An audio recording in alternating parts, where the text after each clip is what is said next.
Hello friend, जय हिंद। आज हम बायोलॉजी के टॉपिक डाइजेशन के बारे में जानेंगे। डाइजेशन यानी कि पाचन। तो पहले हम समझेंगे कि डाइजेशन क्यों जरूरी है। जैसे में कि हम कोई भी मनुष्य है या मनुष्य का कोई भी ऑर्गन है यानी कि अंग है, शरीर के कोई भी अंग, तो उसे वर्क करने के लिए या ह्यूमन को या कोई भी जीव है उसको वर्क करने के लिए किसकी आवश्यकता होती है? एनर्जी की। और एनर्जी हमें किससे मिलती है? तो एनर्जी हमें भोजन से मिलती है। क्या? एनर्जी हमें भोजन से मिलती है। और भोजन से भी किससे मिलती है? भोजन भी, जैसे में भोजन में हम लेते हैं दाल, चावल या रोटी या पनीर, कुछ भी लिए, वो सब जो फूड होता है उसको हमारे डायरेक्टली रूप में हमारे भोजन जो है, हमारा सेल है, वो नहीं ले पाता है। क्या करता है? नहीं ले पाता है। तो उसी को जो कॉम्प्लेक्स फूड होते हैं, जो बड़े बड़े पार्टिकल्स होते हैं, कॉम्प्लेक्स फूड यानी कि भोजन के बड़े बड़े, उसी को हम स्मॉल पार्टिकल्स में बदलने के लिए जो हमारा जो सेल है उसका उपयोग कर सके, तो उसी में बदलने के लिए हम डाइजेशन होता है हमारे शरीर में, जिसके वजह से जो स्मॉल यानी कि कॉम्प्लेक्स फूड को या स्मॉल पार्टिकल्स के रूप में बदलता है, और बदलने के बाद हमारा सेल है जो उसका उपयोग कर पाता है। जैसे में हमारा जो सेल है ह्यूमन का या किसी भी जीव का, तो उसमें जो सेल है वो काफी छोटा होता है, तो वो जो हम लिए भोजन उसको उपभोग नहीं कर पाएगा। तो उसी को पाचन, उसी को छोटे पार्टिकल्स के रूप में बदलने के लिए हम पाचन के क्रिया हमारे शरीर में होता है। तो आज हमें पढ़ना है ह्यूमन डाइजेस्टिव सिस्टम यानी कि मानव पाचन तंत्र।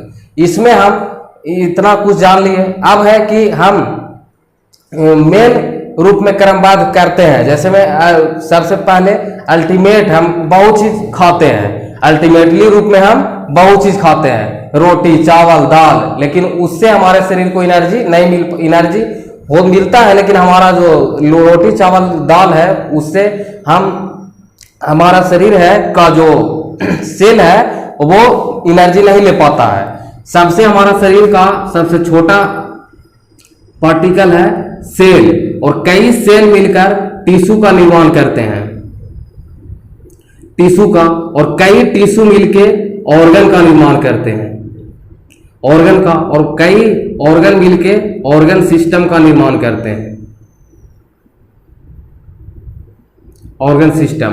और यही ऑर्गन सिस्टम में हम एक पढ़ना है आज डाइजेस्टिव सिस्टम, जिसमें पाचन की क्रिया होती है, जिसमें पाचन की क्रिया में जो ऑर्गन भाग लेते हैं उसको बोलते हैं डाइजेस्टिव ऑर्गन, और यही जो भाग लेते हैं और सभी के मिलित रूप को हम कहते हैं, और हम कहते हैं डाइजेस्टिव सिस्टम। अब हम पढ़ेंगे कि किस तरह से, जैसे में हम अल्टीमेटली बहुत तरह के भोजन लेते हैं, जैसे कि रोटी, दाल, लेकिन हम कहेंगे कि मेनली रूप से हम 3 तरह के भोजन लेते हैं। मेनली रूप से हम 3 तरह के। पहला क्या हो गया? कार्बोहाइड्रेट।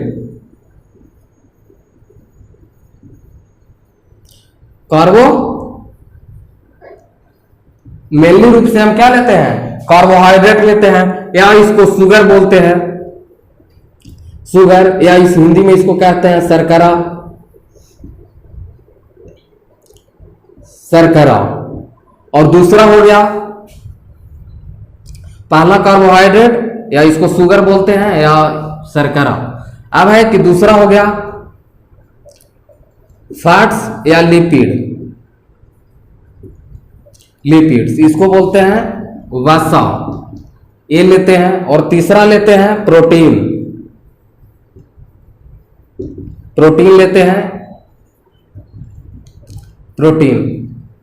ऐसे भोजन में हम अल्टीमेटली बहुत सी लेते हैं, लेकिन मेनली रूप में ये 3 चीज लेते हैं, और काफी ट्रेस अमाउंट में। एक हो गया कॉम्प्लेक्स, ये लेते हैं अधिक मात्रा में, हम इसे लेते हैं। और ट्रेस अमाउंट में लेते हैं 2 चीज, ट्रेस अमाउंट यानी कि अल्प मात्रा में, ट्रेस अमाउंट यानी कि काफी कम मात्रा में हम लेते हैं क्या? विटामिन विटामिन, दूसरा हो गया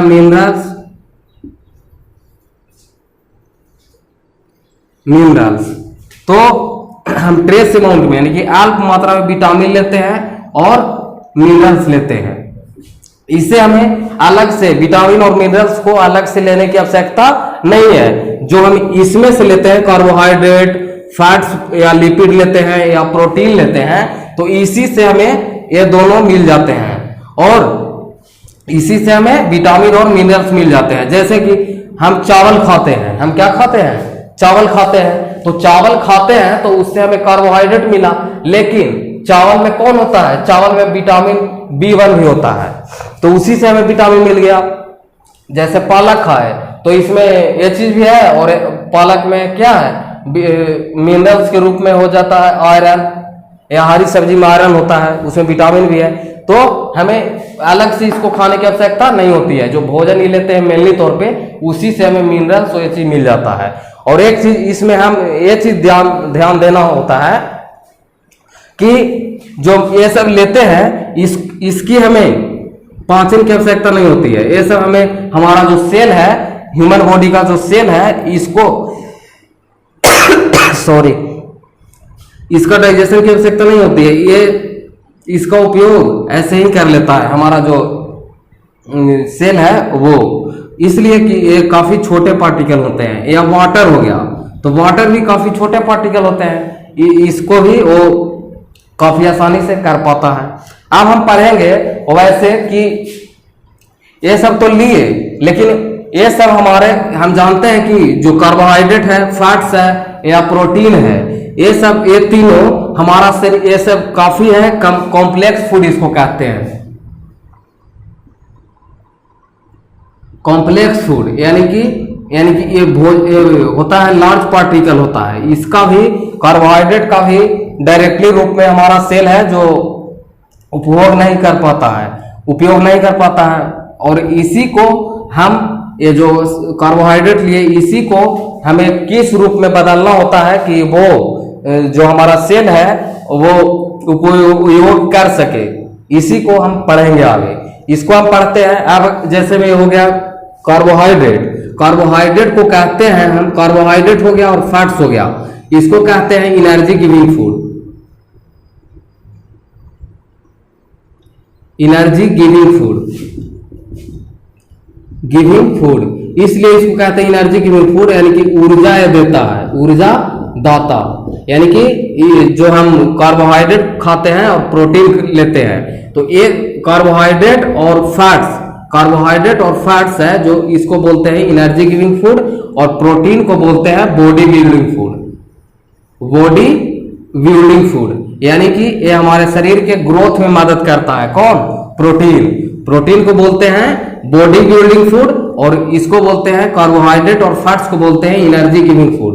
ये है जो कार्बोहाइड्रेट और फैट्स है, इससे हमें हमारे शरीर को एनर्जी मिलता है, इसलिए इसको बोलते हैं एनर्जी गिविंग फूड। और प्रोटीन है जो हमारे शरीर के ग्रोथ में मदद करता है, इसलिए इसको कहते हैं बॉडी बिल्डिंग फूड। और जो विटामिन है, विटामिन को बोलते हैं, विटामिन और मिनरल्स को बोलते हैं प्रोटेक्टिव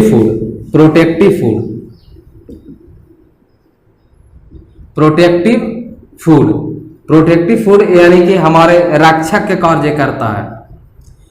यह है जो विटामिन है जो हमारे शरीर में रोगों से रोग नहीं होने देता है, तो इसीलिए इसको बोलते हैं प्रोटेक्टिव फूड, यानी कि रोग से ये हमारे शरीर को रक्षा करता है। अब है कि कार्बोहाइड्रेट है जो किस फॉर्म में हमारा शरीर है जो ऑब्जर्व करता है, उसके बारे में जानेंगे। और प्रोटीन है जो किस फॉर्म में ऑब्जर्व करता है, उसके बारे में जानेंगे। अब हम जानेंगे कि कार्बोहाइड्रेट है जो किस फॉर्म में होता है और उसको किस तरह से बदला जाता है। जैसे कि हो गया, पहला हो गया, मेन हम भोजन के रूप में क्या लेते हैं? कार्बोहाइड्रेट, फैट्स और प्रोटीन लेते हैं। तो कार्बोहाइड्रेट है जो हमारे शरीर में किस फॉर्म में उपलब्ध होता है? तो हमारे शरीर में है जो ग्लूकोज के रूप में, ग्लूकोज के रूप में हमारे शरीर में मौजूद होता है। किस फॉर्म में? कार्बोहाइड्रेट है जो हमारे शरीर में ग्लूकोज के रूप में मौजूद होता है, और ये स्टोर होता है किस फॉर्म में? ग्लूकोज है जो ग्लाइकोजन के फॉर्म में, ग्लूकोज है जो हमारे शरीर में ग्लूकोज के फॉर्म में मौजूद होता है, और ग्लाइकोजन के रूप में ये स्टोर होता है। हमारे शरीर में कार्बोहाइड्रेट है जो ग्लूकोज के रूप में हमारे फॉर्म में होता है हमारे शरीर में, और ग्लाइकोजन के रूप में स्टोर होता है। अब जैसे कि है प्रोटीन, तो प्रोटीन है जो क्या है, अब दूसरा हमारा कॉम्प्लेक्स फूड है प्रोटीन। प्रोटीन है जो हमारे शरीर में किस रूप में मौजूद होता है, तो प्रोटीन है जो पेप्टाइड के रूप में, प्रोटीन है जो पेप्टाइड के रूप में, इसका हिंदी में भी सेम ही है। तो प्रोटीन है जो पेप्टाइड के रूप में हमारे शरीर में मौजूद होता है, लेकिन स्टोर होता है एमिनो अम्ल में, एमिनो अम्ल, एमिनो अम्ल के फॉर्म में। अब है कि पूछता है कि हमारा जो शरीर है जो प्रोटीन को किस फॉर्म में, हमारा जो सेल है वो उपयोग करता है, तो एमिनो अम्ल के फॉर्म में। यही प्रोटीन को एमिनो अम्ल में बदलना है, जो यही इसी को हम डाइजेशन कहते हैं। अब तीसरा कॉम्प्लेक्स फूड क्या हुआ, तो तीसरा है फैट्स या लिपिड। लिपिड इसको कहते हैं वसा। वसा, ये वसा है जो हमारे जो शरीर में फैटी एसिड के रूप में, फैटी एसिड के रूप में पाया जाता है। और ये है जो हमारे शरीर में स्टोर होता है किस फॉर्म में, ग्लिसरॉल के फॉर्म में। जो कि लिपिड क्या है, लिपिड है या फैट्स है जो हमारे शरीर में पाया जाता है किस फॉर्म में, फैटी एसिड के फॉर्म में, और ये हमारे शरीर में स्टोर होता है ग्लिसरॉल के फॉर्म में, ग्लिसरॉल के फॉर्म में। इस फॉर्म में ये है जो है कि हमारे शरीर में स्टोर होता है। अब है कि ये तीनों कॉम्प्लेक्स फूड, ये तीनों क्या हुए, कॉम्प्लेक्स फूड हुए। अब ये हुए क्या, सिंपल फूड, इसको बोलते हैं कॉम्प्लेक्स फूड, कॉम्प्लेक्स फूड, और इसको बोलते हैं ये तीनों को सिंपल फूड। सिंपल फूड ये है साधारण, इसको है जो हमारा शरीर है जो कोशिका है जो इसी के फॉर्म में हमारा शरीर है जो उपयोग करता है। तो कार्बोहाइड्रेट है जो इसी के फॉर्म में, कार्बोहाइड्रेट को ग्लूकोज और ग्लाइकोजन के फॉर्म में, और प्रोटीन को पेप्टाइड और एमिनो एसिड के फॉर्म में, और फैटी एसिड को या लिपिड को फैटी एसिड या ग्लिसरॉल में बदलना, इसी को हम पाचन कहते हैं। इसमें जो भी ऑर्गन भाग लेते हैं इस फॉर्म में बदलना ही पाचन कहलाता है। और इसमें जो भाग लेते हैं उसको बोलते हैं डाइजेस्टिव ऑर्गन, यानी कि पाचन अंग। और इससे जुड़े जैसे भी जो अंग जुड़े होते हैं, और उसी को बोलते हैं डाइजेस्टिव सिस्टम। अब हम जानेंगे कि हमारे शरीर में डाइजेशन कैसे होता है, इसमें कौन कौन से भाग लेते हैं। तो इसमें डाइजेशन है जो मेनली 2 टाइप्स में होते हैं। पहला है जो एलिमेंट्री कैनल, पहला है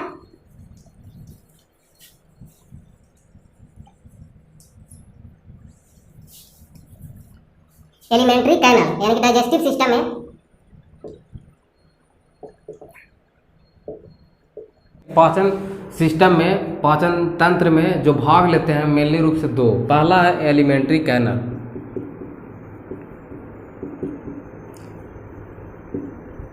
एलिमेंट्री कैनल यानी कि आहार नाल।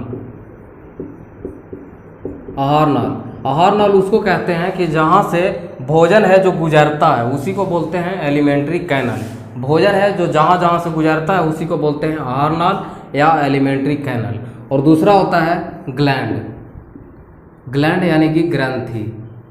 दूसरा होता है ग्लैंड यानी कि ग्रंथि। इसमें जो आहार नाल में बाहरी रूप से जो कौन कौन से ग्लैंड है वो जो भाग पाचन क्रिया में मदद करता है उसी को हम कहते हैं ग्लैंड यानी कि ग्रंथि। अब है कि पहले हम जानेंगे कि आहार नाल में पहले यानी कि हमारा जो भोजन है जो पहले कहाँ से शुरू होता है भोजन का पाचन। तो सबसे पहले भोजन का पाचन है जो हमारे माउथ से शुरू होता है, यानी कि मुंह से शुरू होता है। तो पहला क्या हुआ, माउथ। माउथ, ये माउथ मतलब होता है मुंह। मुंह, माउथ को हम बहुत चीज कहते हैं, जैसे में बक्कल कैविटी, बक्कल कैविटी, या इसको बोलते हैं हम ओरल कैविटी। इस सभी का अर्थ होता है मुख गुहा। मुख गुहा, ये माउथ सबसे पहले हमारा शरीर में जो भोजन का पाचन है जो मुंह में शुरू होता है। अब मुंह से शुरू होता है तो मुंह में कौन सा ग्लैंड होता है वो जानना जरूरी है। तो पहले हम जान लेते हैं कि ग्लैंड यानी कि ग्रंथि। ग्लैंड यानी कि ग्रंथि होता क्या है, वैसा ऑर्गन जो जूस, एंजाइम या हार्मोन को सीक्रेट करते हैं उसी को हम ग्लैंड यानी कि ग्रंथि कहते हैं। जो हमारे शरीर के कोई भी ऑर्गन, वैसा ऑर्गन जो क्या सीक्रेट करते हैं, जूस, एंजाइम या फिर हार्मोन का सीक्रेशन यानी कि उत्पादन करते हैं, यानी सीक्रेट करते हैं, उसी को हम कहते हैं ग्रंथि यानी कि ग्लैंड। तो पहला जो ग्लैंड है वो क्या क्या सीक्रेट करता है, पहला जूस, दूसरा एंजाइम,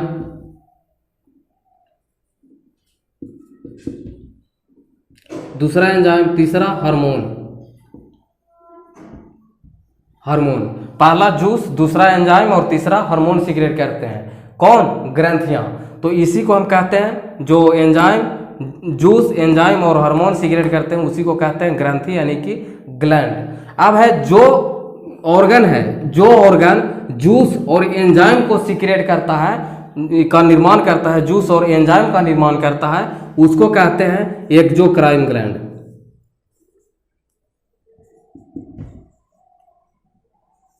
एक्सोक्राइन ग्लैंड यानी कि बाह्य स्रावी ग्रंथि। बाह्य स्रावी ग्रंथि, इसको बोलते हैं बहिःस्रावी ग्रंथि। बहिःस्रावी ग्रंथि या जो हार्मोन को सीक्रेट करता है, जो ऑर्गन हार्मोन को सीक्रेट करता है उसको कहते हैं एंडोक्राइन ग्लैंड।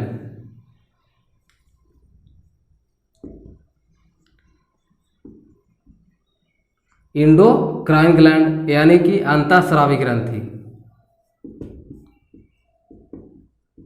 अंतःस्रावी ग्रंथि इसको कहते हैं। ये आपको समझ में आ गया होगा। जो ग्लैंड किसको कहते हैं? जो ऑर्गन, जो हमारे शरीर का जो ऑर्गन जूस, एंजाइम और हार्मोन को सीक्रेट करते हैं उसको कहते हैं एक्सोक्राइन ग्लैंड, सॉरी ग्लैंड कहते हैं। और जो जूस और एंजाइम को सीक्रेट करते हैं उसको एक्सोक्राइन ग्लैंड कहते हैं। और जो हार्मोन को सीक्रेट करते हैं उसको कहते हैं एंडोक्राइन ग्लैंड यानी कि अंतःस्रावी ग्रंथि। अब है कि अंतःस्रावी ग्रंथि कहते हैं, अब इसमें कौन कौन से ग्रंथि भाग लेते हैं वो हमें इधर पढ़ना है। जो या इसको हम ग्रंथि को क्या कहते हैं, जो यानी कि ये सब ग्रंथि क्या करते हैं? डाइजेशन करते हैं। तो इसको हम कहते हैं कि इसमें कौन सा हम डाइजेस्टिव ग्लैंड के बारे में पढ़ेंगे। क्या पढ़ेंगे? डाइजेस्टिव ग्लैंड के बारे में। इसको हम नाम देते हैं डाइजेस्टिव ग्लैंड। Digestive gland. तो जूस और हार्मोन की आवश्यकता होती है पाचन में, तो इसको हम कह सकते हैं डाइजेस्टिव ग्लैंड या एक्सोक्राइन ग्लैंड। एक्सोक्राइन ग्लैंड यानी बहिःस्रावी ग्रंथि या डाइजेस्टिव ग्लैंड, इसको डाइजेस्टिव ग्लैंड कहेंगे यानी कि पाचन ग्रंथि। पाचन में जो भाग लेता है वो उसको इसमें पढ़ेंगे। और जो पाचन में भाग लेते हैं वो सभी होते हैं क्या? Exocrine gland. इसके बारे में जानना होता है। अब है कि हमारा मुंह में, तो मुंह में कौन सा ग्रंथि होता है? तो सलाइवरी ग्लैंड। सलाइवरी ग्लैंड होता है। तो इसमें पहला ग्लैंड कौन हो गया? Salivary gland. इसके बारे में पढ़ते हैं। तो ये हमारा मुख में होता है, मुंह में होता है। तो मुंह में सलाइवरी ग्लैंड है, जो हमारे मुंह में 3 जोड़ा लार ग्रंथियां होती है, इसको बोलते हैं लार ग्रंथि। सलाइवरी ग्लैंड को लार ग्रंथि कहते हैं। तो हमारे शरीर में 3 जोड़ा लार ग्रंथियां होती है, ये 3 पेयर होते हैं। 3 जोड़ा लार ग्रंथियां हमारे मुंह में होता है। अब है कि दूसरा हम पढ़ेंगे, माउथ के बाद हमारा भोजन है वो कहाँ जाता है?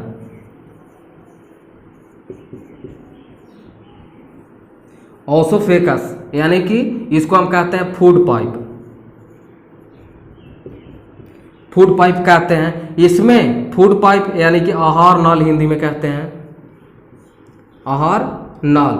अब नली रहेगा, उससे भोजन गुजरेगा, तो उससे में कोई पाचन होगा नहीं।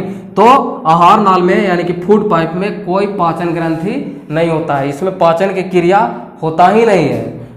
इसके बाद हम तीसरा जो इसके बाद भोजन है जो हमारा शरीर में कहाँ जाता है? तो इसके बाद जाता है हमारा भोजन अस्टोमेच में। कहाँ जाता है? अस्टोमेच में। इसके बाद तीसरा जो भाग लेता है तो थर्ड में आता है अस्टोमेच। अस्टोमेच यानी कि इसको पेट कहते हैं या उदर कहते हैं। किसको? अस्टोमेच को। तो अस्टोमेच में भी एक ग्रंथि होती है। तो इसमें दूसरा ग्रंथि कौन हो गया? दूसरा ग्रंथि में हो गया जो भाग लेता है उसको बोलते हैं गैस्ट्रिक। गैस्ट्रिक ग्लैंड यानी कि जठर ग्रंथि।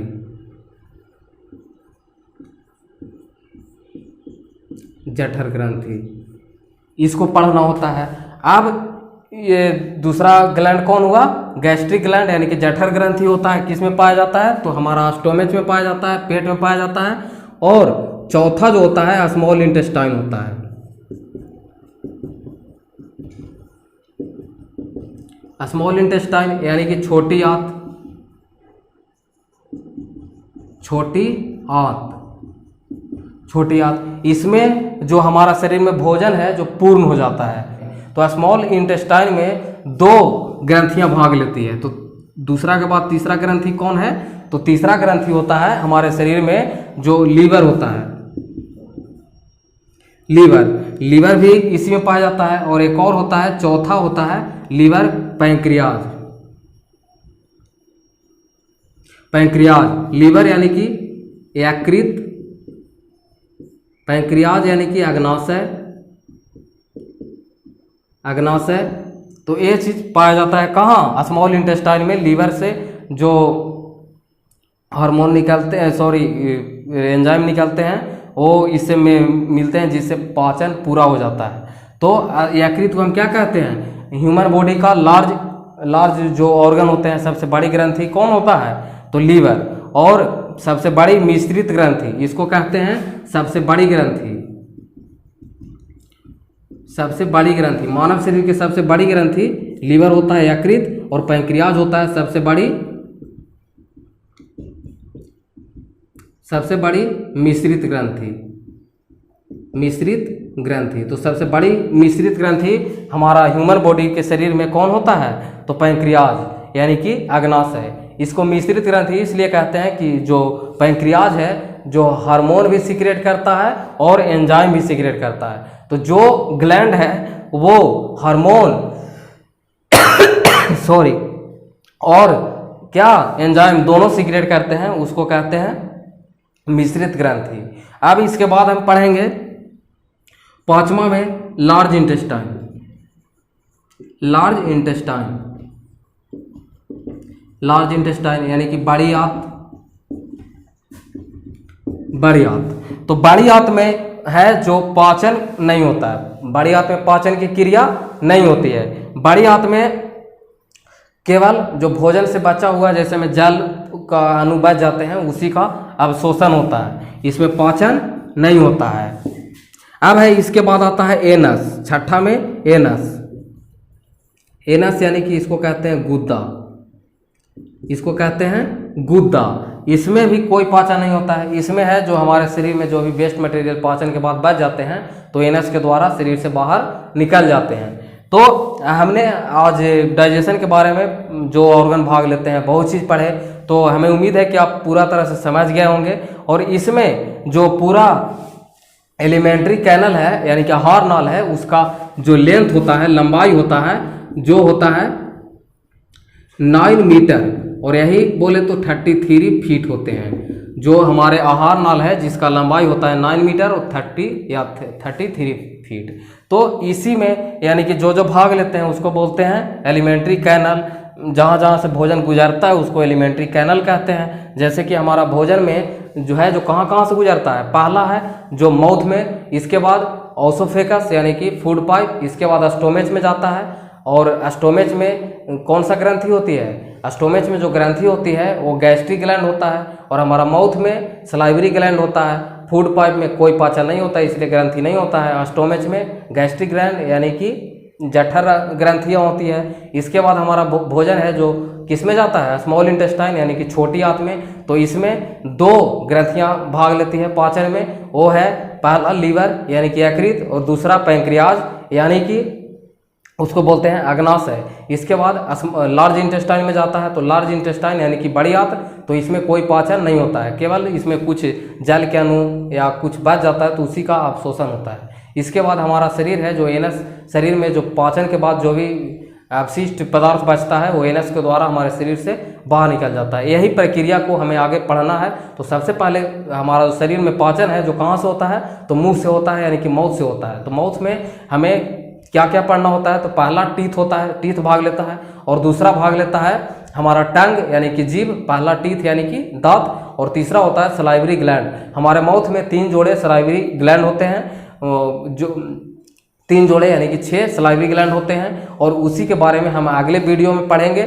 और हमें उम्मीद है कि आपको समझ में आ रहा होगा। तो आप अगर वीडियो पसंद आता है तो लाइक कीजिए वीडियो को, अगर पसंद और इसके बाद वीडियो को, चैनल को सब्सक्राइब कीजिए। अगर नए जुड़े हैं तो चैनल को सब्सक्राइब जरूर करें, और साथ ही साथ बेल आइकन को दबाना ना भूलें, ताकि जब भी मेरा वीडियो आए तो आप तक जो नोटिफिकेशन है वो जा सके और आप वीडियो को देख सकें। और वीडियो पसंद आता है तभी चैनल को सब्सक्राइब करें। और that's all for today, thanks.